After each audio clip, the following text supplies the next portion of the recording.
जब कामदेव नारद जी से हार गए तो नारद को अहंकार हो गया कि मैंने कामदेव को हरा दिया।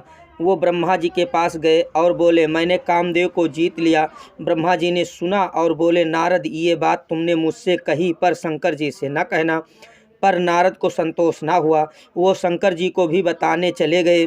शंकर जी ने बात सुनी और कहा कि नारद ये बात विष्णु जी से ना कहना।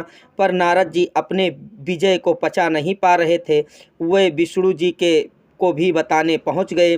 विष्णु भगवान ने जब नारद से सारी बात सुनी तो मुस्कुरा उठे और सोचा मेरे भक्त के मन में अहंकार पनप रहा है, ये ठीक बात नहीं है।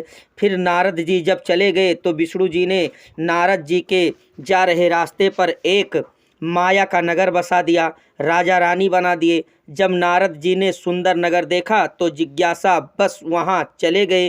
राजा ने देव ऋषि नारद को प्रणाम किया तथा आसन दिया और अपनी कन्या का हाथ देखकर भविष्य बताने को कहा। नारद ने जब राजकुमारी का हाथ देखा तो चौंक पड़े। राजा ने पूछा महाराज क्या है मेरी कन्या के भविष्य में? नारद बोले महाराज इस कन्या की शादी जिससे होगी वो तीनों लोकों का स्वामी होगा। अब नारद जी को लोभ उत्पन्न हो गया कि अगर इस कन्या की शादी मुझसे हो जाए तो मैं तीनों लोकों का स्वामी हो जाऊं। ये सोचकर वे लौटकर विष्णु भगवान के पास आए और कहा प्रभु एक दिन के लिए आप अपना रूप मुझे उधार दे दें। विष्णु जी ने मुस्कुराकर पूछा नारद जी आपको मेरे रूप की क्या आवश्यकता पड़ गई? ये मत पूछिए प्रभु, सिर्फ अपना रूप मुझे प्रदान करें। विष्णु जी ने अपना रूप नारद को दिया पर मुख बंदर का बना दिया। उसी दिन राजा ने कन्या का स्वयंवर ठान रखा था। नारद जी भी पंक्ति में बैठ गए। राजकुमारी जिस तरफ बरमाला लेकर जाती तो नारद जी उसी तरफ दौड़कर बैठ जाते। राजकुमारी उनका मुख देखती और दूसरी तरफ मुड़ जाती।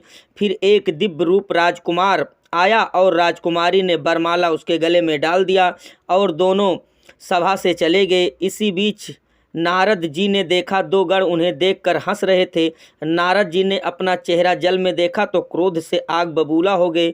उन्होंने दोनों गणों को राक्षस होने का श्राप दिया तथा उसी गुस्से में भगवान विष्णु को भी श्राप दिया कि जिस तरह मैं वियोग में तड़प रहा हूँ उसी तरह एक दिन तुम्हें भी वियोग में तड़पना पड़ेगा। दोस्तों, विष्णु भगवान ने जब राम का अवतार लिया तब जब सीता का हरण हुआ तो राम को वियोग सहना पड़ा। ये नारद ऋषि के श्राप के कारण हुआ।